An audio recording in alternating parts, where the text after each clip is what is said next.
Hello दोस्तों, स्वागत है आप सभी का। ठीक है, पिछली क्लास के अंदर अपन ने क्या पढ़ा था आपको पता है। पिछली क्लास में अपन ने टॉर्सन पढ़ा था। वो टॉर्सन को अपन किस प्रकार से ठीक करते हैं, टॉर्सन होता क्या है, क्या क्या उसमें क्वेश्चन बनते हैं, वो आपको सारे बता दिए थे। तो लाडलो, मेरे को पक्की उम्मीद है कि उसमें से कोई भी क्वेश्चन आ गया तो अब आप उसको गलत नहीं करोगे। ठीक है, इसी प्रकार अपन अपना अगला टॉपिक लेके आते हैं। उसका नाम है यूट्राइन प्रोलैप्स। ये आप सबने देख रखा होगा, और नहीं देख रखा तो आपके लिए हम एक बढ़िया पिक्चर लेके आए जिसमें आपको समझ में आ जाएगा कि है क्या, प्रोलैप्स होती क्या है। तो बेटा देखो, नाम से पता लग रहा है यूट्राइन मतलब क्या है। यूट्राइन का मतलब कि गर्भाशय। ठीक है, और प्रोलैप्स का मतलब क्या होता है बेटा, कि शरीर से बाहर आना। ठीक है, तो जैसे ये क्या है, गर्भाशय का शरीर से बाहर आना। इसका मतलब यूट्राइन प्रोलैप्स की पूरी डेफिनेशन क्या हो गई कि गर्भाशय का शरीर से बाहर आना। तो बेटा ये देखो, गर्भाशय क्या हुआ, गाय के शरीर से बाहर आ गया ये पूरा। ये देखो, ये दिख रहे हैं ना, ये छोटे छोटे ये नोड्यूल से इतने मोटे मोटे ये वाले। तो बेटा आपको मैं कह रहा था ना, वो करंकल कोटिलेडोन की बात कर रहा था, वो यही है बेटा। ये क्या है, करंकल और कोटिलेडोन की जो मैं बात कर रहा था वो यही है, प्लेसेंटोम। ये देखो ये मोटे मोटे। ठीक है, तो ये क्या है, जैसे ये बच्चा हुआ तो बच्चा होने के बाद क्या हुआ, उसका गर्भाशय पूरा बाहर आ गया, उसकी बच्चादानी पूरी बाहर आ गई। उसको ही क्या कहते हैं अपन, यूट्राइन प्रोलैप्स। ठीक है, तो पहले तो लिख लेते हैं इसकी डेफिनेशन। इस यूट्राइन प्रोलैप्स को अपन एक चीज और कहते हैं, इसको अपन क्या कहते हैं, कास्टिंग ऑफ काफ बेड। ठीक है, कास्टिंग ऑफ काफ बेड कैसे, काफ बेड मतलब काफ का बेड। काफ तो ये हो गया, इसका बेड कौन सा था, 9 महीने तक यही था ना गाय के अंदर, इसी के अंदर तो काफ रह रहा था। तो काफ बेड तो क्या हो गया, गर्भाशय। तो बेटा इसका दूसरा नाम याद रखने के लिए तुम बता रहा हूं मैं ये। ठीक है, दूसरा नाम क्या था इसका, casting of calf bed. Casting of calf bed भी कहते हैं। क्या बोलते हैं इसको, casting of calf bed. Exam में क्वेश्चन आ सकता है कि कास्टिंग ऑफ काफ बेड किसको कहते हैं, या क्या आ सकता है कि गर्भाशय का शरीर से बाहर आना क्या कहलाता है। तो ऑप्शन में आपको दोनों ऑप्शन मिल सकते हैं, गर्भाशय का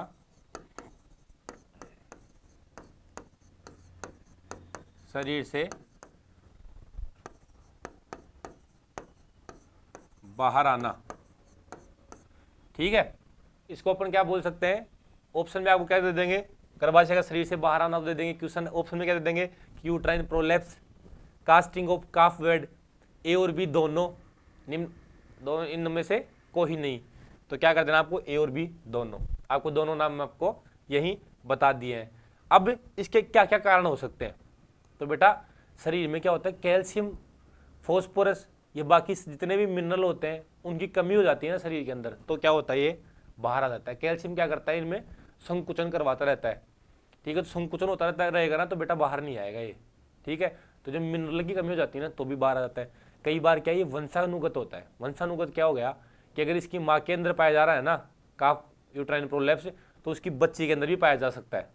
ये एक पीढ़ी से दूसरी पीढ़ी में ट्रांसफर हो जाता है इसका जीन, तो इसकी वजह से क्या है, ये वंशानुगत भी है। ठीक है, जैसे इसके कारण बता देता हूँ आपको, क्या कारण हो सकते हैं इसके, कि गुरुजी क्या बात हो गई कि ये बाहर आ गया, क्या जरूरत महसूस हुई इसको, क्या कारण रहे। तो बेटा इनमें कारण रहे, इनमें सबसे पहला कारण क्या है कि कैल्शियम और फॉस्फोरस की कमी।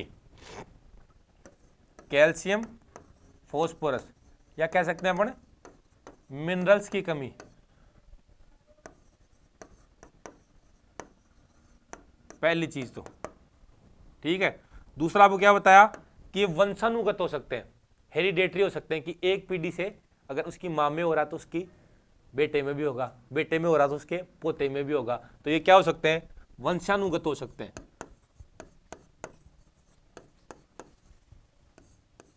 जिसको क्या बोलते हैं, हेरिडेटरी।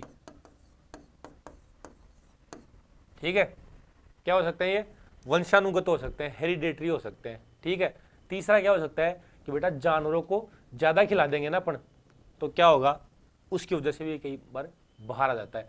तो जैसे जानवर ब्याता है तो उसके बाद उसको थोड़ा थोड़ा खाना देना चाहिए, या ऐसा खाना देना चाहिए जो आराम से पच जाए।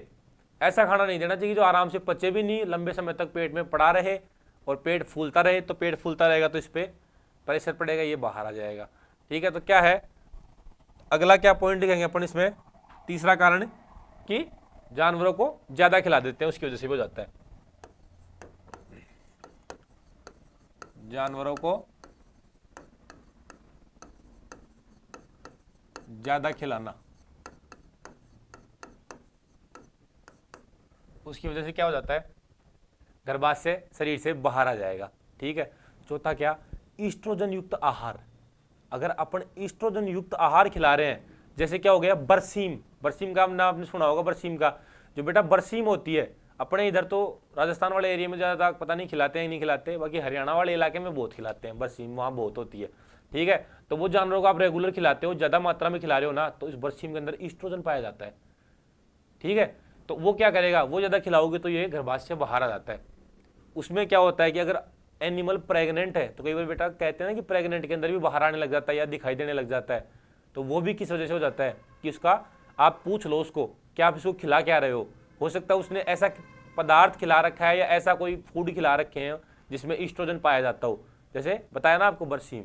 ठीक है, उसमें उसको बोल रहे हो कि अगर आप इसको बरसीम खिला रहे हो, ठीक है, और प्रोलैप्स हो रहा, तो आप क्या करो, उसकी बरसीम बंद करवा दो कि साहब इसकी जब तक ये ब्याए नहीं या जब तक ये ठीक नहीं हो जाए बीमारी, तब तक इसको बरसीम मत खिलाओ।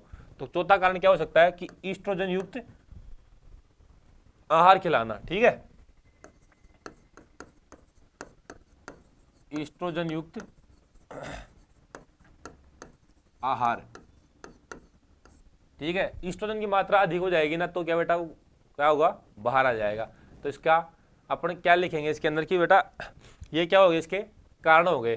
ठीक है, अब एक नोट में लिखेंगे अपन कि घोड़ी के अंदर क्या होगा, घोड़ी के अंदर प्रोलैप्स नहीं होता। क्यों नहीं होता, क्योंकि उसकी जो गर्भाशय है वो लंबर कशेरुकाओं से जुड़ा होता है। लंबर कशेरुकाओं से कैसे जुड़ा होता है कि जो पीछे ऊपर की कशेरुकाएं हैं लंबर रीजन की, लंबर मतलब कमर वाला हिस्सा, जो घोड़ी का कमर वाला हिस्सा है, वहां से क्या गर्भाशय अच्छे से जुड़ा होता है। ठीक है, तो वो गर्भाशय बाहर निकल के नहीं आता। ठीक है, तो इसमें खास इंपॉर्टेंट बात क्या हो गई बेटा, नोट क्या हो गया एक कि घोड़ी के अंदर प्रोलैप्स नहीं होता। ठीक है, घोड़ी के अंदर कभी प्रोलैप्स नहीं होता। क्यों नहीं होता, घोड़ी के अंदर प्रोलैप्स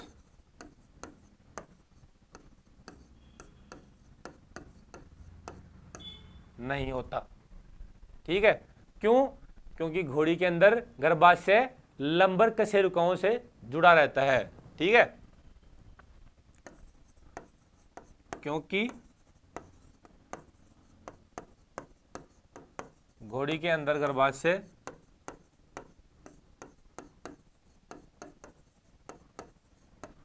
लंबर कशेरुकाओं से जुड़ा रहता है।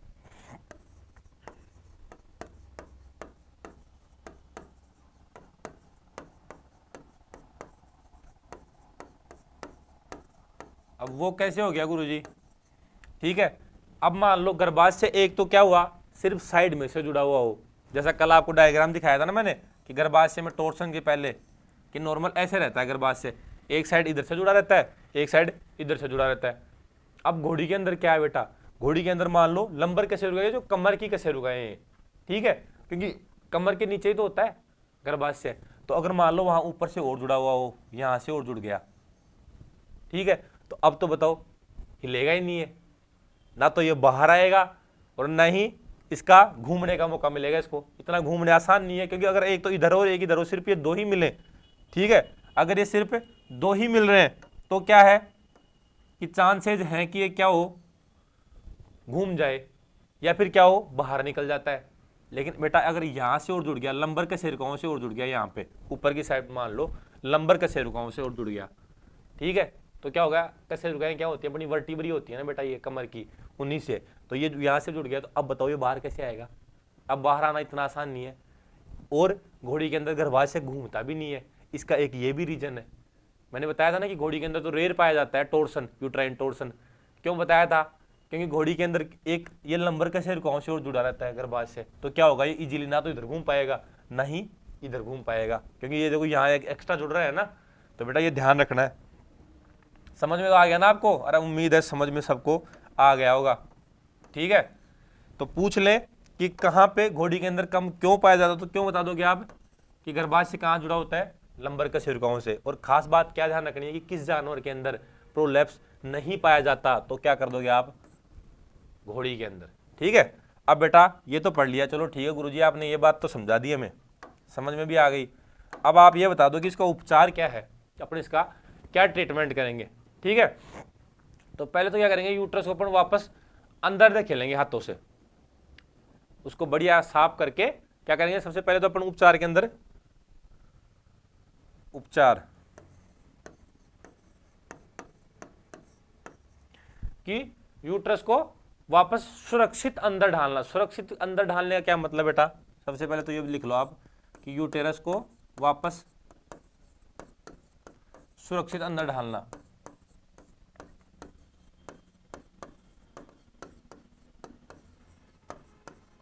अंदर ढालना, ठीक है। सुरक्षित अंदर कैसे बेटा, अरे बेटा ध्यान रखना कि आराम से उसको उठा के यूट्रस को, और फिर ऐसे हाथ से, अंगुलियों से नहीं तो क्या होता है बेटा, वो पंचर हो जाता है, अंगुलियां उसके अंदर घुस जाती हैं, यूट्रस फट जाता है, क्योंकि वो बहुत ही इजीली फट जाता है। ठीक है, तो या तो अपन उसके अंगुलियों से नहीं अंदर देंगे, ऐसे ऐसे पकड़ पकड़ के नहीं देंगे उसको, या तो अपन उसको ऐसे उठाएंगे या फिर मुट्ठी बंद करके उसको ऐसे अंदर करेंगे, ताकि अगर उसके अंदर अंगुलियों से किया ना, ऐसे अंगुलियों से पकड़ पकड़ किया, तो ये अंगुलियां उसके अंदर घुस जाएंगी और वो यूट्रस फट जाएगा। ठीक है, तो अपने को सुरक्षित तरीके से, सुरक्षित यही हो गया ना कि उसको ऐसे जो तरीका है अच्छे से, या तो उसको ऐसे हाथ से पकड़ के ऐसे अंदर करें, या उसको मुट्ठी बंद करके ऐसे अंदर करें, ऐसे अंगुलियों से नहीं करें, ऐसे ही है, नहीं तो ये अंगुलियां क्या होगी, उसके अंदर घुस जाती हैं, ये फट जाता है कई बार। तो अपन क्या करेंगे, पहला तो क्या उपचार हो गया इसका कि यूट्रस को सुरक्षित अंदर ढालना।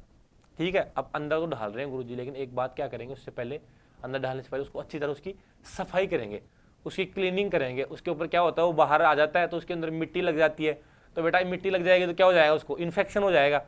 ठीक है, तो पहले क्या करेंगे, उसको बढ़िया अपन एंटीसेप्टिक के घोल से उसको साफ करेंगे। एंटीसेप्टिक कौन सी लेंगे गुरुजी, अरे बेटा कोई सी भी ले लो, चाहे KMNO4 ले लेते हैं लोग, जिसको लाल दवा कहते हैं, जिसके 2-3 दाने पानी में ढाल के और फिर उसको बढ़िया से साफ कर देते हैं, ताकि उस पर कोई इन्फेक्शन नहीं रहे, और उसके बाद अंदर डालेंगे तो अंदर कोई इन्फेक्शन नहीं होगा। ठीक है, तो इसके अंदर इससे पहले क्या करेंगे, क्या कर लेंगे अपन कि एंटीसेप्टिक के घोल से गर्भाशय को साफ करना।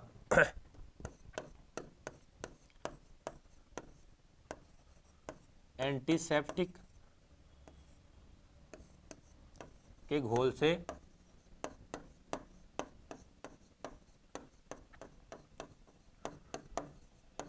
गर्भाशय को साफ करना। अरे बेटा ऐसा नहीं है कि उसको बिना साफ करे आप अंदर डाल दो, अगर बिना साफ करे आपने अंदर डाल तो देंगे ना, तो बेटा क्या हो, उसके अंदर इन्फेक्शन हो जाएगा, मवाद पड़ जाएगी। ठीक है, और बहुत उसका दूध देना बंद कर देगी, तो फिर मतलब नहीं हुआ। एक अच्छी प्रैक्टिशनर बनने के लिए अपने को छोटी छोटी चीज़ों का ध्यान रखना है। ठीक है, अपने को डॉक्टर फर्जी नहीं बनना। ठीक है, तो इसको पहले एंटीसेप्टिक घोल से बढ़िया तरीके से साफ करेंगे, उसके बाद में क्या करेंगे, उसको अंदर देंगे ताकि उसमें इन्फेक्शन नहीं हो बेटा। ठीक है, 2 चीज़ें तो ये हो गई। अब क्या और भी विधियां हैं, तो बेटा रोप ट्रस अप्लाई करते हैं। अब ये रोप ट्रस क्या होता है, तीसरा क्या हो गया, रोप ट्रस अप्लाई करें। गर्भाशय से बार बार बाहर नहीं आए, इसके लिए गाँव में एक रस्सी का बना लेते हैं, और रस्सी को वेजाइना के दोनों तरफ सेट करके उसके यहाँ गले में बांध के यहाँ से करके, और उसको पीछे वेजाइना पे फिक्स कर देते हैं, दोनों एक मुंह सा बना के रस्सी को लगा देते हैं, ताकि क्या हो, उस पर वेजाइना पे प्रेशर रहे, दबाव रहे, और वो गर्भाशय से बाहर नहीं आए। तो बेटा रोप क्या है, रस्सी, और उसका वो ट्रस बनाते हैं अपन, तो ये क्या हो गया, रोप ट्रस अप्लाई करें। तो इसका मतलब समझ गए क्या होता है, गाँव में रस्सी बना के डाल देते हैं, पीछे लगा के उसको यहाँ बांध देते हैं टाइट, ताकि वो गर्भाशय से बाहर नहीं है। बेटा उसी का नाम तो रोप ट्रस है, ऐसे टेंशन लेने की जरूरत नहीं है कि रोप ट्रस पता नहीं गुरुजी ने क्या बता दिया। ठीक है, तीसरी बात क्या है कि जानवर को अपन क्या करेंगे, चौथी बात है कि पिछले हिस्से को ऊपर रखेंगे। अब बेटा एक बात हो, ये अपन, ये तो मान लो उसका अगला हिस्सा है, ये क्या है, पिछला हिस्सा। अब अगर पिछले हिस्से को अपन ने नीचे रख दिया तो गर्भाशय तो फिर तुरंत बाहर न जाएगा, और अगर गर्भाशय पिछले हिस्से को अपन ने ऊपर रखा तो ये देखो गर्भाशय आगे की तरफ झुकाव रहेगा, गर्भाशय का बाहर नहीं आएगा। अब जो पीछे से बाहर कैसे आएगा बताओ, क्योंकि ऊपर कर दिया अपन ने हिस्सा तो, और अगर ऐसे नीचे कर दिया तो गर्भाशय तुरंत वापस बाहर आ जाएगा। अपन ने अंदर ढाला और पिछला हिस्सा नीचे रहा तो वापस गर्भाशय बाहर आ जाएगा। तो ध्यान रखना आप, ये मैनेजमेंट चीजें हैं, आप ट्रीटमेंट से ठीक नहीं मैनेजमेंट से भी ठीक कर सकते हो कि जानवर के पिछले हिस्से को ऊपर रखना। पर क्या करते हैं गांव वाले, अजी नहीं आप तो कोई ऐसा इंजेक्शन दे जाओ, हम बाकी केयर नहीं कर सकते। पिछला हिस्सा ऊपर रखना, पीछे मिट्टी विट्टी ढलवा दो ताकि उससे क्या रहे, चारों तरफ पिछला हिस्सा ऊपर रहे। ठीक है, या क्या करेंगे, मिनरल की कमी से होता है ना ये, तो मिनरल मिक्सर खिलवा देंगे उसको, मिनरल मिक्सर खिलावे। क्यों बताया ना, कैल्शियम की या फास्फोरस या कोई मिनरल की कमी से हो सकता है। या बेटा अपन सूचर भी यूज कर लेते हैं, बताया ना कि वेजाइना के चारों तरफ ढाल के सूचर करके उसको टाइट बांध देते हैं ताकि क्या हो, वेजाइना से सिर्फ पेशाब आने का रास्ता रहे, बाकी क्या कर देते हैं उसको टाइट बांध देते हैं ताकि क्या हो, गर्भाशय बार बार में बाहर नहीं आए। तो उसको क्या बोलते हैं, या तो वो लगाते हैं अपने क्विल्ट सूचर, ठीक है, या तो क्या लगाएंगे क्विल्ट सूचर, या ये क्या होगा बूनर सूचर बोलते हैं जिसको। ठीक है, क्विल्ट सूचर या क्या बोलेंगे वो,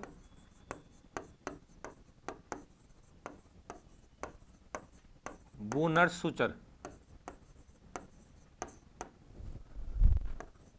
लगाएं। अगर मान लो आप ये रोप ट्रस से भी काम बढ़ नहीं रही तो क्या करोगे आप, उसके चारों तरफ या तो क्या करोगे, दोनों साइडों के ऊपर से और दोनों साइड से नीचे से क्या कर दोगे, उसको बांध दोगे, सूचरिंग कर दोगे उसकी, ताकि क्या होगा, अब उसके वेजाइना का मार्ग था, जो योनि का मार्ग था वो छोटा हो गया ना, उससे तो गर्भाशय बाहर आ ही नहीं सकता। या क्या करते हैं, जैसे एक यहां से जैसे ये वेजाइना है ना, इस वेजाइना से बाहर आता है तो यहां से लगाते हैं सूचर, यहां निकालते हैं, फिर यहाँ वापस अंदर ढालते हैं और यहाँ से बाहर निकाल लेंगे, और फिर यहाँ पे कोने के अंदर क्या करेंगे, उसकी गांठ दे देते हैं। तो बेटा ये क्या हो गया, ये क्विल्ट सूचर या बूनर सूचर का उपयोग कर लिया। ठीक है, अब केवल क्या होता है, अगर पूरा यूट्रस भी बाहर आता है, कई बार क्या होता है थोड़ा सा हिस्सा बाहर आता है, इतना सही, ठीक है, सिर्फ सर्विक्स का हिस्सा बाहर आएगा। ठीक है, तो अपन अगर सिर्फ सर्विक्स का हिस्सा बाहर आए तो उसको अपन क्या बोल देंगे, अरे बेटा जैसे इसको यूट्राइन बोल रहे थे, यूट्रस का मतलब क्या था, गर्भाशय, तो यूट्राइन प्रोलैप्स बोल रहे थे। अगर सर्विक्स बाहर आ रही है तो क्या बोल देंगे, प्रोलैप्स ऑफ द सर्विक्स। ठीक है, तो एक चीज क्या हो गई कि सर्विक्स का शरीर से बाहर आना, शरीर से बाहर आना प्रोलैप्स ऑफ सर्विक्स कहलाता है, ऑफ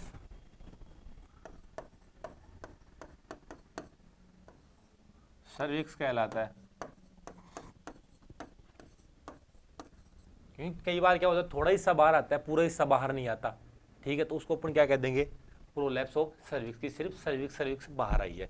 तो ये क्या हो गया बेटा, प्रोलैप्स हो गया। तो प्रोलैप्स में आपको ध्यान रखने वाली चीजें बाहर बता दी आपको कि क्या करो, उसको बढ़िया क्लीन करके उसको अंदर कर दो। उसके बाद या तो क्या करो, रस्सी का बना के एक वो डाल दो, या क्या करो क्विल्ट सूचर या बूनर सूचर लगा दो, क्या करो उसको मिनरल मिक्सर चालू कर दो। और कई बार क्या करते हैं अपन उसको कैल्शियम का इंजेक्शन भी लगा देते हैं, ये आपको मैं अलग बात बता रहा हूँ। ठीक है, वो आपको इसमें एग्जाम में नहीं आएगी, प्रैक्टिकल की नॉलेज से बता रहा हूँ कि कई बार कैल्शियम भी उसको थोड़ी बहुत लगा देते हैं ताकि क्या हो रहे, उसकी टोनिसिटी बनी रहे, संकुचन बने रहे, तो गर्भाशय बाहर नहीं आएगा। कैल्शियम की अपने ब्यूटाफास्फोन वगैरह हो गया ना, फास्फोरस, उनका इंजेक्शन भी लगा देते हैं। तो ये आपके लिए थोड़ी एक्स्ट्रा बात हो गई। ठीक है, अगला टॉपिक है अपना रिटेंशन ऑफ प्लेसेंटा। ये सबको पता है आपको कि इसको अपन क्या कहते हैं, जेर न गिरना भी बोल देते हैं इसको, कि जेर बाहर नहीं आ रही। ठीक है, तो ये क्या है, जेर या अपरा का रुक जाना। रिटेंशन ऑफ प्लेसेंटा के बारे में पूछ लिया आपको कि क्या है, तो देखो नाम से तो बड़ा आपको अजीब लग रहा होगा, रिटेंशन मतलब रुकना। देखो इंग्लिश के अंदर सब कुछ छुपा होता है। रिटेंशन मतलब रुकना, प्लेसेंटा क्या है, अपरा, तो अपरा का रुकना।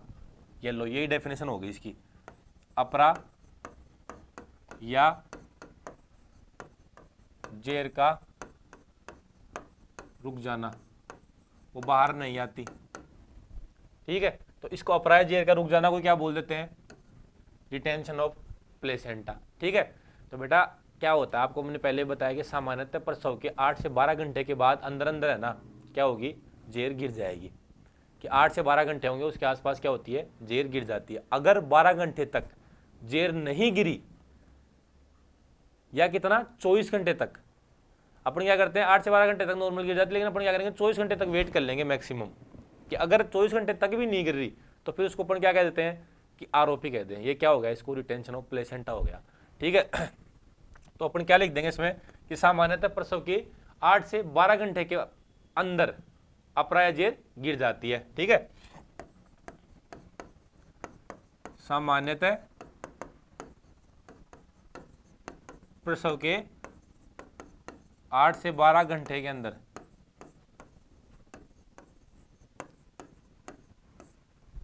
क्या होगी, अपराय जेर गिर जाएगी। किसके अंदर, लार्ज एनिमल की बात कर रहे हैं बेटा अपन, अपराय जेर गाय भैंस की बात कर रहे हैं ना, गिर जाती है। तो पहला क्वेश्चन तो आपका यही पूछ लेंगे एग्जाम में। पहला तो ये हो गया कि अपराय जेर का रुक जाना वो क्या कहते हैं, रिटेंशन ऑफ प्लेसेंटा, या आपको ऑप्शन में दे देंगे आरओपी, या जेर का न गिरना। ठीक है, दूसरा आपको क्वेश्चन एग्जाम में क्या मिल सकता है बेटा, ये 8 से 12 घंटे कि सामान्यतः जेर कितनी देर में गिर जाती है, तो आप क्या कह दोगे 8 से 12 घंटे के अंदर सामान्यतः जेर गिर जाती है। अगर प्रसव के 24 घंटे तक जोर अपनी जो जेर है, या जिसको क्या बोलते हैं अपन अपरा, वो न गिरे तो उसको क्या कह देते हैं अपन, उसे आरओपी कह देते हैं अपन। कि क्या हो गया, ये जेर अब नहीं गिरेगी, क्या हो गया, रिटेंशन ऑफ प्लेसेंटा हो गया, कि प्लेसेंटा रुक गई। ठीक है, तो इसके बारे में क्या लिख दिया कि अगर जेर या प्रसव के 24 घंटे बाद भी, अगर प्रसव के 24 घंटे बाद भी जेर न गिरे तो उसे क्या कह दिया अपन ने, आरओपी कह दिया। ठीक है, तो उसे आरओपी या रिटेंशन ऑफ प्लेसेंटा कहते हैं। तो ये दूसरा क्वेश्चन हो गया बेटा लो आपके लिए।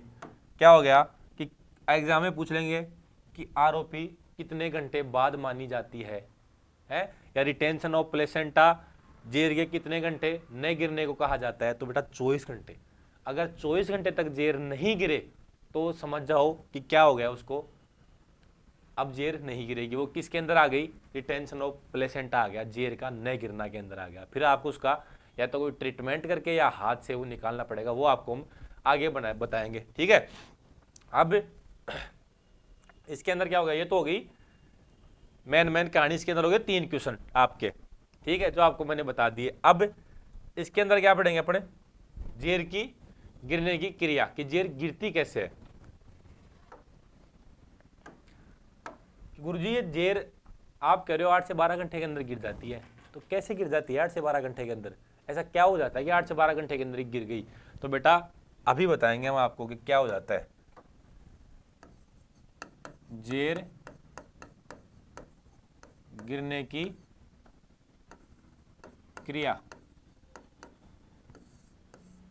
ठीक है, इसमें बेटा 3 चीजें होती हैं। एक तो होती है यांत्रिक क्रिया, एक होती है एंजाइम, और तीसरा क्या होता है, हार्मोन।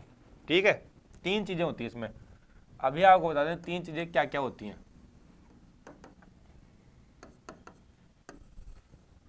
सबसे पहली क्रिया क्या होती है इसमें, यांत्रिक क्रिया होती है। ठीक है, दूसरा क्या होता है, एंजाइम, यांत्रिक क्रिया। दूसरा क्या बताया आपको, एंजाइम। ठीक है, कि कुछ ना कोई एंजाइम होगा, कोई ना कोई ऐसा, ठीक है, जो क्या करेगा, इसको गिरने में मदद करेगा। ठीक है, तीसरा क्या हो जाता है, हार्मोन। ये 3 चीजें इस जेर को गिरने में अपना योगदान करती हैं। ठीक है, अब यांत्रिक क्रिया क्या हो गई, तो बेटा जो कोटिलिडोन है उनमें रक्त की आपूर्ति कम हो जाती है। ठीक है, ये क्या हो गया, आपको बता दें कोटिलिडोन क्या थे, ठीक है, करंकल और कोटिलिडोन बताए थे आपको। तो क्या होगा, इनमें रक्त की आपूर्ति कम हो जाती है। अब रक्त की आपूर्ति कम होगी तो क्या होगा, ये इनका जुड़ाव ढीला पड़ जाता है। एक तो क्या ये पूरा जुड़ रहा है ऐसे, और इसके अंदर भी रक्त की आपूर्ति पूरी है तो ये फूले फूले रहते हैं, ऐसे फूल के रहेंगे। ठीक है, और जैसे इनके अंदर अगर रक्त की आपूर्ति कम हुई तो ऐसे ढीले ढीले ऐसे सिकुड़ जाते हैं। और अब देखो अलग हो गए ना एक दूसरे से, तो अलग हो गए तो ऐसे निकल जाते हैं बाहर। तो ये तो क्या हो गई, यांत्रिक क्रिया। कैसे हुई कि कोटिलिडोन में क्या हुआ, रक्त की सप्लाई कम हो गई। ठीक है,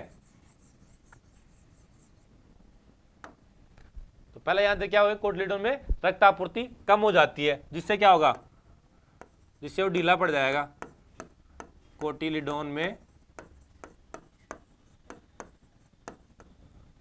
रक्त आपूर्ति कम हो जाती है।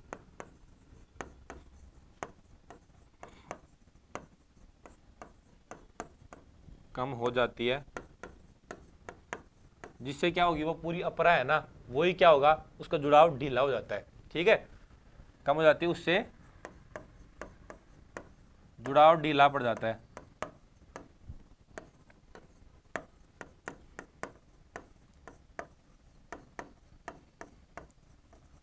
जैसे मैंने बताया ना आपको, पिछली क्लास में बताया था कि जुड़े हुए कैसे रहते हैं। जैसे मान लो कि इधर क्या है, ये एक क्या है, कोटिलिडोन है, करंकल है, दोनों इससे क्या मिला कि दोनों ये चीज क्या हो गए, प्लेसेंटोम हो गया।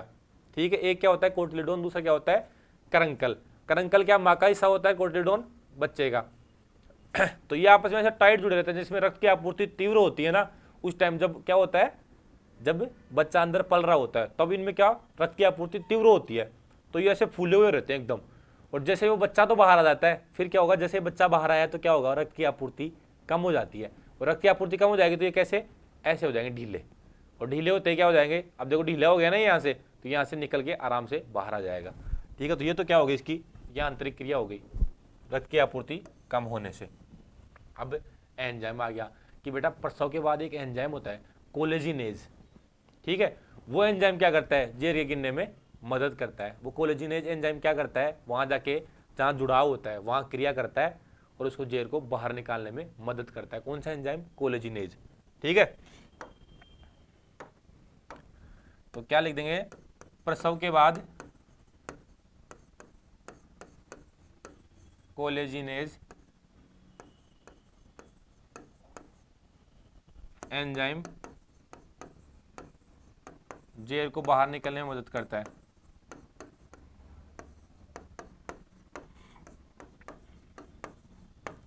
निकलने में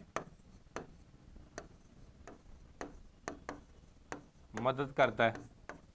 अब बेटा कैसे मदद करता है, अरे बता दिया ना, वहां जाके काम करता है और वहां क्या करेगा, जो एंजाइम क्या करते हैं उसको अलग करने में मदद करेंगे। वहां जाके जो जुड़ाव है उस जुड़ाव को ढीला पटक देंगे। ठीक है, क्योंकि ये तो एंजाइम है भाई। ठीक है, कौन सा एंजाइम है, एग्जाम में पूछ लें आपसे कि कौन सा एंजाइम जेर को बाहर निकलने में मदद करता है, तो क्या नाम उसका, कोलेजिनेज एंजाइम है। ठीक है, तो ये गलत मत कर देना बेटा, एग्जाम के अंदर पूछने कि ऐसे मत कह देना गुरुजी ने बताया ही नहीं हमें तो कि कौन सा एंजाइम है जो जेर को बाहर निकलने में मदद करता है, तो आपको बता दिया है बेटा कोलेजिनेज एंजाइम है। अब देखो जुड़ाव भी ढीला पड़ गया, ऐसा था टाइट बिल्कुल, वो ऐसा हो गया। साथ में क्या हुआ, एंजाइम, इस एंजाइम ने मदद कर दी कि यहाँ क्या हुआ, उसको बाहर निकलने में मदद कर दी।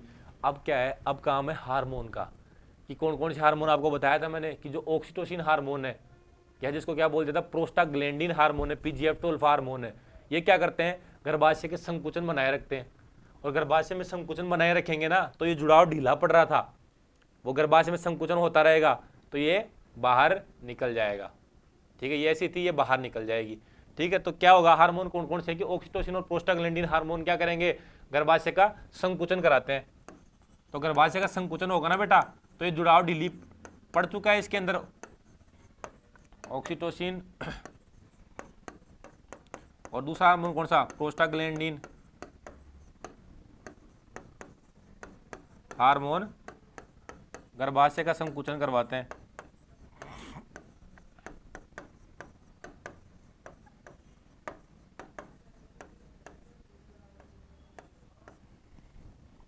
क्या करवाते हैं बेटा,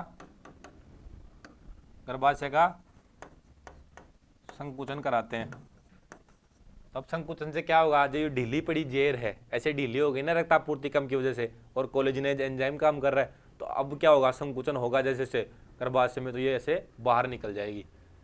ठीक है, तो कौन, देखो ऑक्सीटोसिन हार्मोन प्रोस्टाग्लैंडिन, तभी तो कहते हैं जब जेर नहीं गिरती तो कौन सा इंजेक्शन लगा के आते हो आप अगर प्रैक्टिस करते हो तो क्या करते हो, या तो क्या प्रोस्टाग्लैंडिन इंजेक्शन लगा के आते हो, या कई क्या करते हैं किसान खुद ही लगा लेते हैं। 8-10 घंटे के अंदर जेर नहीं आती ना, तो जो कहते हैं ना वो कौन सी सुई, दूध देने वाली, दूध देने के लिए सुई उपयोग करते हैं, उसमें क्या आता है, ऑक्सीटोसिन तो आता है दूध निकालने के लिए, अगर भैंस दूध नहीं देती तो वो किसानों के पास मिल जाता है, तो वो क्या करते हैं उसी का 5-6 ml भर के लगा देते हैं। तो क्या लगा देते हैं, ऑक्सीटोसिन हार्मोन लगा देते हैं, तो क्या होगा, संकुचन बढ़ा देगा और जेर बाहर आ जाती है, डॉक्टर को बुलाते भी नहीं वो। और आप भी आते हो तो बाहर चाहे हाथ से निकालो या क्या करते हो, लास्ट में आप प्रोस्टाग्लैंडिन हार्मोन लगाया तो कि अगर थोड़ी बहुत अंदर बच गई तो वो भी क्या है, गर्भाशय में संकुचन रहेगा तो बाहर आ जाएगी। ठीक है बेटा, तो ये क्या हो गए, इसके तरीके हो गए कि किस किस तरीके से क्या होगा। अब इसका अपन करेंगे कि उपचार क्या देना है, तो उपचार तो मैंने सारा बता ही दिया आपको, उपचार तो सारा बता ही दिया बेटा।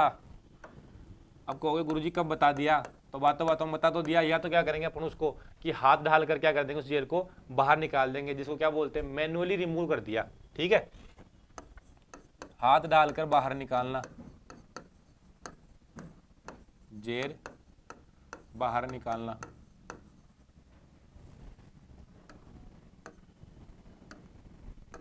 बाहर निकालना पहला तो, ठीक है, तो हाथ डाल के बाहर निकाल लेंगे, जिसको क्या बोल देते हैं इंग्लिश में, अरे यार इंग्लिश में भी लिख लो तुम, मैनुअल रिमूविंग मेथड। ठीक है, कि मैनुअल तो क्या है, खुद अपना हाथ से निकाल रहे हैं, रिमूविंग क्या है, निकालना, और मेथड तो क्या हो गया, तरीका हो गया कि मैनुअली अपन ने हाथ से निकाल दिया। दूसरा आपको बता दिया कि क्या करते हैं गांव वाले, ऑक्सीटोसिन हार्मोन लगा देते हैं, और आप भी लगा के आते हो कई बार, लेकिन ऑक्सीटोसिन काम करता है सिर्फ 24 से 48 घंटे तक, उसके बाद में तुम लगा रहे हो तो उसके बाद में ये काम नहीं करेगा। ठीक है, क्यों नहीं करेगा, इसके बेटा रिसेप्टर खत्म हो जाता है, जिनसे जाके जुड़ता है ना वो खत्म हो जाते हैं गर्भाशय के अंदर। ठीक है, तो ये सिर्फ 24 से 48 घंटे तक ही काम करता है इंजेक्शन ऑक्सीटोसिन। ठीक है, अगला इंजेक्शन कौन सा लगाओगे तुम, प्रोस्टाग्लैंडिन या PGF2 अल्फा, जिसको क्या बोल दिया, प्रोस्टाग्लैंडिन।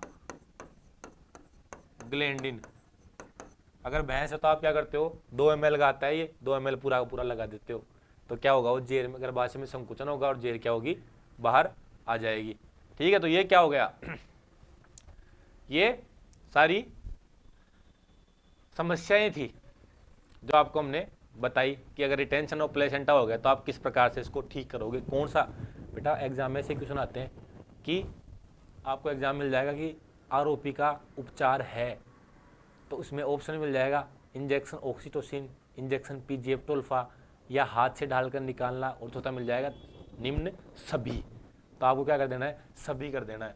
ठीक है, आपको याद रखना है, ये इंपॉर्टेंट चीज़ें चल रही हैं अभी, इनमें से क्वेश्चन आने के पक्के चांस रहते हैं। ठीक है, तो ये क्या हो गया, आरोपी का हो गया बेटा। अब इसमें से आप क्वेश्चन गलत नहीं करोगे, अगर गलत कर दिया तो ये तो यार फिर हो जाएगी हमारी तौहीन। ठीक है, तो आप गलत पक्का है, इसको अच्छे से पढ़ के गलत नहीं करोगे। अब क्या पढ़ेंगे अपन, गर्भकाल की समस्याएं, कि बेटा पूरे गर्भकाल के दौरान क्या होती है, कई समस्याएं आ जाती हैं। ठीक है, जैसे मम्मीफिकेशन हो जाता है। ठीक है, मम्मीफिकेशन क्या हो जाता है बेटा, गर्भकाल की समस्या में पहला क्या हो गया, मम्मीफिकेशन।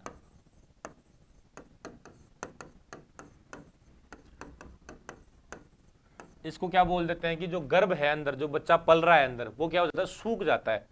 ठीक है, जैसे मान लो गर्भ इतना बड़ा है, वो सूख के इतना सा हो जाएगा, सड़ेगा गलेगा नहीं वो, ना ही उससे कोई मवाद बनेगी, कुछ भी नहीं होगा उसके, लेकिन फिर क्या होगा, सिर्फ वो जैसे था वैसे की वजह से सूख जाएगा, जिसको क्या कहते हैं अपन हिंदी में गर्भ का सूखना। गर्भ का सूखना, एक तो ये समस्या हो जाती है। ठीक है, दूसरी क्या हो जाती है कि मेसिरेशन हो गया। ये तो क्या हुआ, इसमें तो कोई इन्फेक्शन नहीं हुआ, इन्फेक्शन नहीं हुआ तो इसमें डिफरेंस भी अभी आपको लिखाऊंगा हम आगे, तब और अच्छे समझा दूंगा आपको। इसमें तो कोई इन्फेक्शन नहीं होता, लेकिन मेसिरेशन में क्या होता है बेटा, इन्फेक्शन हो जाता है। ठीक है, अंदर इन्फेक्शन चला गया तो इन्फेक्शन तो पता है आपको, वो तो गर्भ को पूरे को सड़ा देगा, गला देगा, मवाद बना देगा। ठीक है, उसको क्या बोल देते हैं, उसी को मेसिरेशन बोल देते हैं बेटा। उसके लिए क्या टर्म यूज करते हैं अपन, मेसिरेशन। ठीक है, मेसिरेशन में क्या बोल दिया अपन ने कि गर्भ क्या हुआ, गल गया, या गर्भ का गलना कह देते हैं, गर्भ का गलना। क्यों बेटा, इन्फेक्शन चला गया ना अंदर, तो इन्फेक्शन अंदर गया तो वो तो बाकी छोड़ेगा नहीं भाई, वो तो क्या करेगा, गर्भ को गला के ही छोड़ेगा। या क्या हो जाता है, तीसरा क्या हो जाता है कि गर्भ का जलावरण हो जाता है, जिसको हाइड्रोप्सी ऑफ प्रेगनेंसी कहते हैं। कैसे हो जाता है, गर्भ का जलाभरण कह देते हैं इसको, क्या बोल दिया, हाइड्रोप्सी ऑफ प्रेगनेंसी,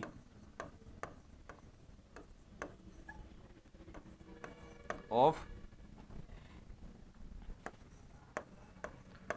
प्रेगनेंसी,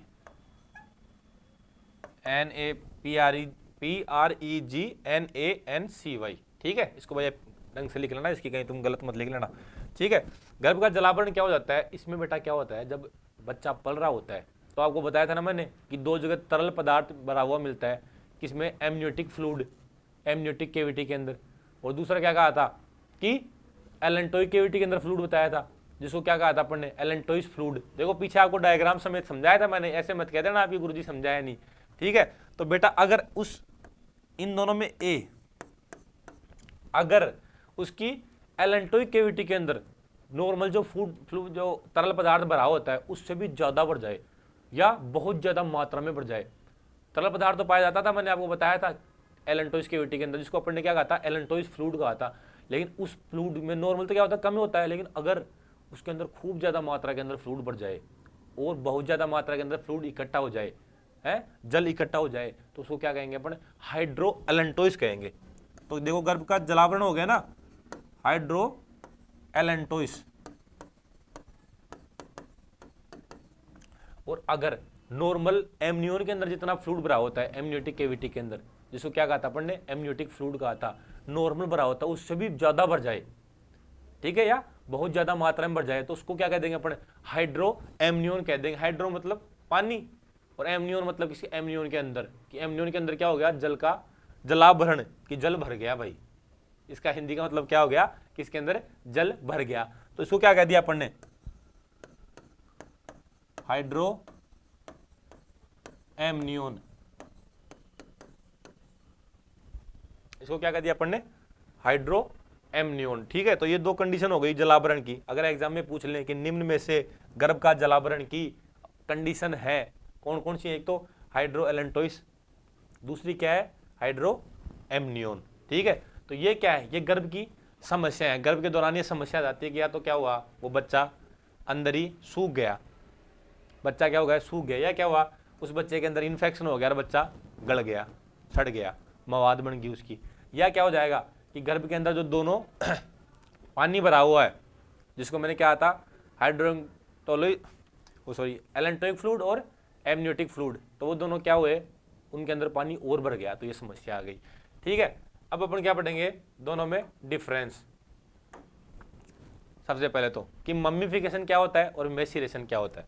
ठीक है, इधर तो लिख लेते हैं अपन मम्मीफिकेशन, क्योंकि इन दोनों में कंफ्यूजन रहता है बेटा बच्चों को, इसलिए आपको डिफरेंस के रूप में लिखवाएंगे।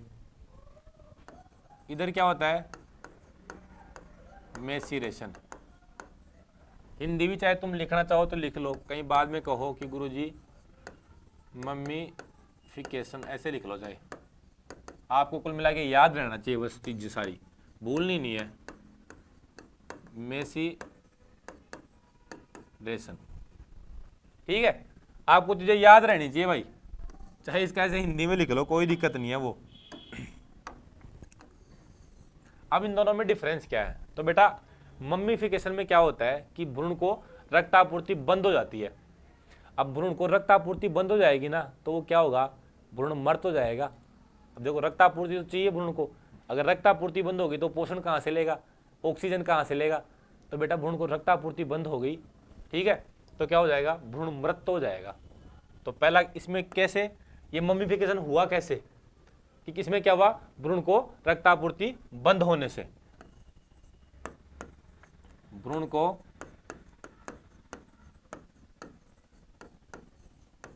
रक्त आपूर्ति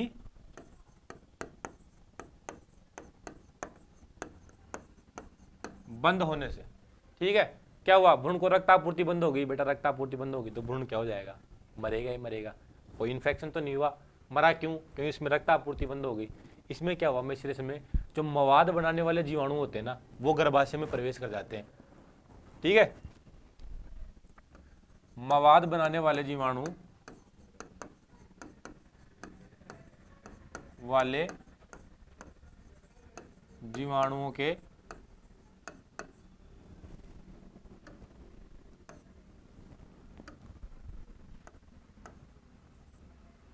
जीवाणुओं के गर्भाशय में प्रवेश करने से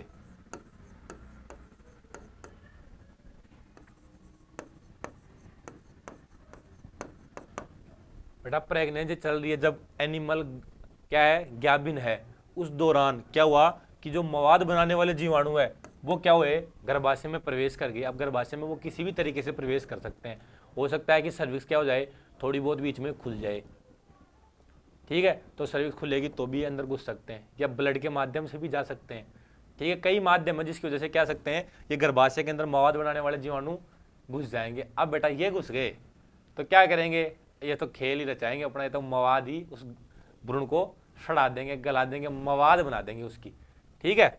अब देखो दूसरा पॉइंट किस किस वजह से हुआ, ये आपको बता दिया, इसमें तो क्या हुआ, मवाद बनाने वाले जीवाणु घुस गए, इसमें क्या हुआ, रक्तापूर्ति बंद हो गई। अब दूसरा क्या होगा कि रक्तापूर्ति बंद होने से मैंने क्या कहा, इसको ऑक्सीजन और पोषक तत्व नहीं मिलेंगे, और पोषक तत्व और ऑक्सीजन नहीं मिलेंगे तो भ्रूण क्या हो जाएगा, मृत हो जाएगा। तो रक्तापूर्ति बंद होने से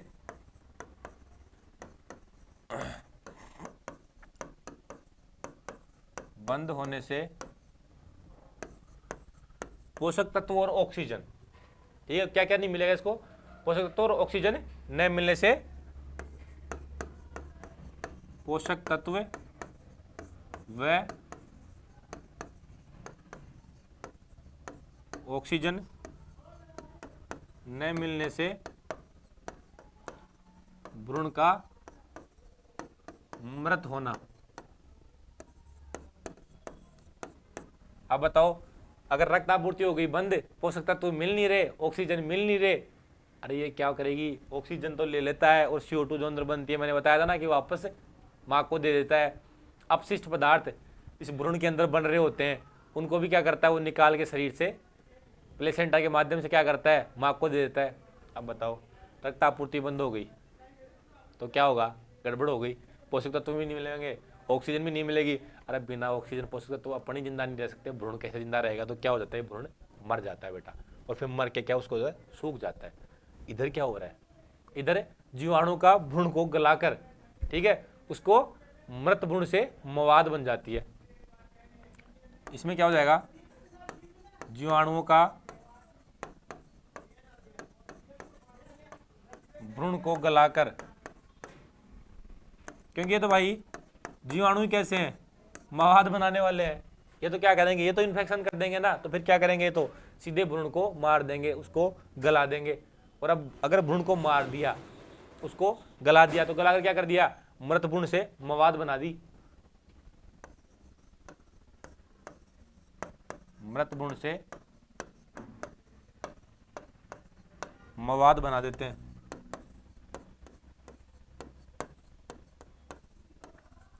क्या कर दिया इन्होंने, जीवाणुओं ने, उसको बेचारे को इन्फेक्शन तो कर ही दिया, अंदर घुस गए वो, और उस बच्चे को गला के उससे क्या कर दी, मवाद बना दी। तो देखो मेसिलेशन में क्या होता है, मवाद बन जाती है, और मम्मीफिकेशन में क्या होता है, पोषक तत्वों की कमी हो जाती है, उससे क्या हो जाता है, भ्रूण मृत हो जाता है। तो देखो दो डिफरेंस तो हो गए दोनों के अंदर, एक एक तो,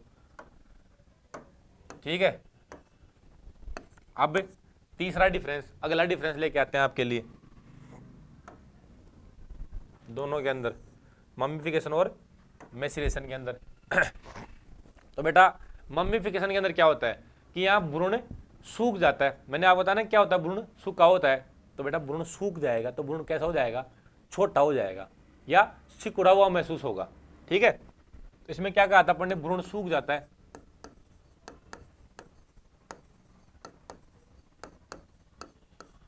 तो बेटा ये तो कॉमन सी बात है कि कोई भी चीज सूख जाएगी, जिसको अपन कहेंगे जिसके लिए कि ये तो चीज़ सूख गई, तो क्या होगी, वो सिकुड़ जाएगी और आकार में छोटी हो जाएगी। ठीक है, तो क्या हो जाएगा, ये सूख गया तो क्या हो गया, सूख गया तथा आकार में छोटा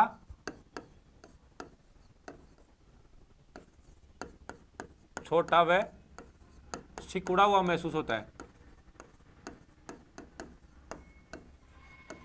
सिकुड़ा हुआ महसूस होता है। रक्त आपूर्ति कम हो गई, मर भी गया, तो क्या हो जाता है फिर ये धीरे धीरे आकार में छोटा हो जाता है, सिकुड़ जाता है। तो ध्यान रखना है किसकी बात कर रहे हैं अपन, ये मम्मीफिकेशन की कर रहे हैं। देखो मम्मीफिकेशन के डेफिनेशन वो लिखे हैं इधर, डिफरेंस अपन अंतर। ठीक है, अब मम्मीफिकेशन में तो हो गया, इसमें तो क्या हो गया, मम्मीफिकेशन में तो सूख गया, मिश्रण में क्या होगा, इसमें तो वो गल गया था ना, तो इसमें सड़ा हुआ तरल बदबूदार पदार्थ क्या होगा, गर्भाशय से बाहर निकल आ जाता है या बाहर निकलने लगता है। कैसे, क्योंकि मैंने क्या कहा था, या तो क्या होगा सर्विक्स से घुसेंगे, सर्विक्स थोड़ी बहुत खुल जाएगी तो क्या होगा, वो अंदर घुस जाएंगे। तो अगर अंदर घुस गए वो, तो कहाँ से घुसे, सर्विक्स से, खुली है सर्विक्स, तो सर्विक्स खुली रहेगी तो क्या होगा, इसके अंदर वो अंदर जो मवाद बन रही है, जो जीवाणु ने क्या की, मवाद बना दी, वो क्या करेगी, उससे बाहर निकलने लग जाएगी। ठीक है, तो इससे सड़ा हुआ तरल,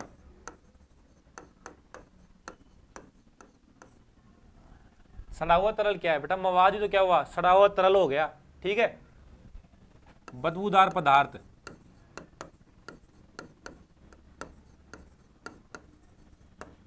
वल्वा से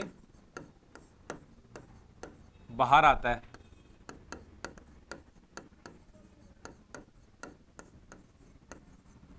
ठीक है, क्या होगा, अंदर मवाद बन गई, सर्विक्स है खुली, किसके अंदर, मेसिरेशन के अंदर। देखो मम्मीफिकेशन के अंदर सर्विक्स खुली नहीं रहती बेटा, सर्विक्स खुली नहीं है ना, तभी इसके अंदर इन्फेक्शन नहीं हुआ। इसके अंदर तो रक्त की आपूर्ति कम हो गई, इसलिए क्या हो गया, ये सड़ मतलब क्या हुआ, ये बच्चा मर के और इसका आकार छोटा हो गया, लेकिन इसके अंदर इन्फेक्शन नहीं हुआ। इसके अंदर क्या होता है, इन्फेक्शन होता है। देखो दोनों में डिफरेंस देख लो।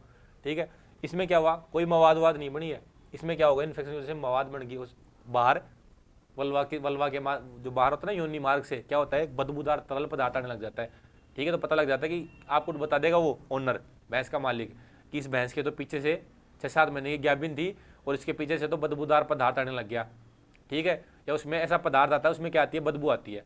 लेकिन इसमें ऐसा कुछ नहीं होता बेटा, इसमें कोई बदबू नहीं आती। इसमें क्यों नहीं आती, इसमें क्या था, कार्पस ल्यूटियम तो बनी रहेगी, ना कोई इसमें इन्फेक्शन हुआ, ना इसमें कोई बच्चा सड़ा गला। ठीक है, तो अगला इसमें क्या डिफरेंस हो जाएगा, कार्पस ल्यूटियम बना रहता है इसके अंदर, मम्मीफिकेशन के अंदर,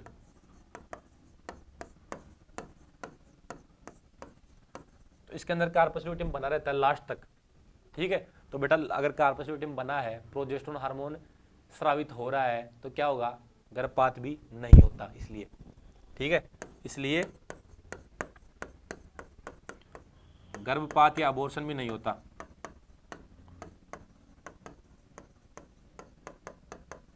अबॉर्शन नहीं होता। तो आपको पूछ लेंगे एग्जाम में, ठीक है, कि कार्पस ल्यूटियम बनी रहती है नहीं रहती। ठीक है, और क्या होता है, कार्पस ल्यूटियम बनी हुई है ना, किसके अंदर, किसकी बढ़ रहे हैं पढ़िए, मम्मीफिकेशन के अंदर, इस साइड। तो मम्मीफिकेशन के अंदर क्या होता है, कार्पस ल्यूटियम बनी रहती है, जिससे क्या होगा, गर्भपात और अबॉर्शन नहीं होता। ठीक है, इसके अंदर अपन क्या पढ़ेंगे, इसमें क्या बदबूदार पदार्थ आता है, अपन इसको पर रेक्टल चेक करेंगे ना बेटा, तो पर रेक्टल चेक करने पे क्या मिलता है अपने को, हड्डियां मिलेंगी। क्यों, पूरा सड़ जाता है वो और हड्डियां अलग अलग बिखर जाती हैं।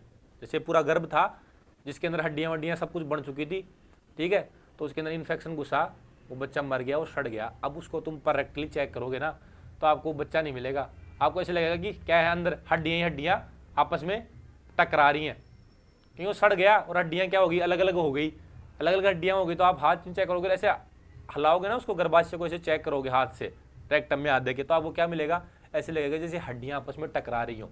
ठीक है, तो इसमें क्या लिख देंगे कि रेक्टल परीक्षण पर हड्डियों के आपस में टकराने की आवाज आना। रेक्टल परीक्षण करने पर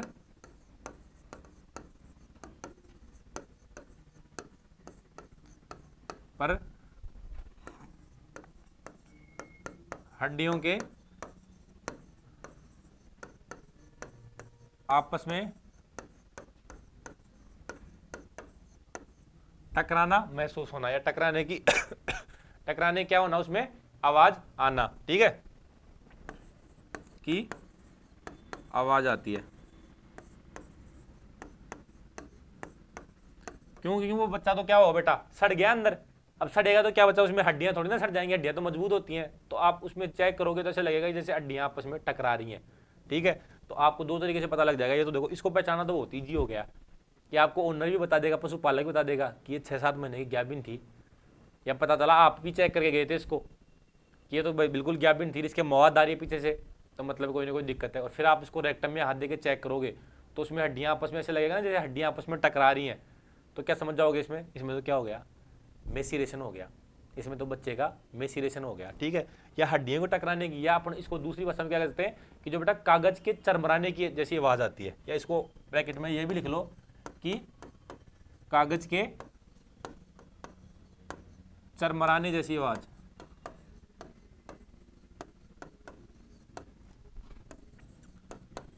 या तो ऐसे लगेगा जैसे हड्डियां क्या हो गई, टकरा रही हो, क्या ऐसे लगेगा जैसे कागज चरमरा रहा हो, ऐसी क्या होगी इसके अंदर आवाज आएगी, ठीक है।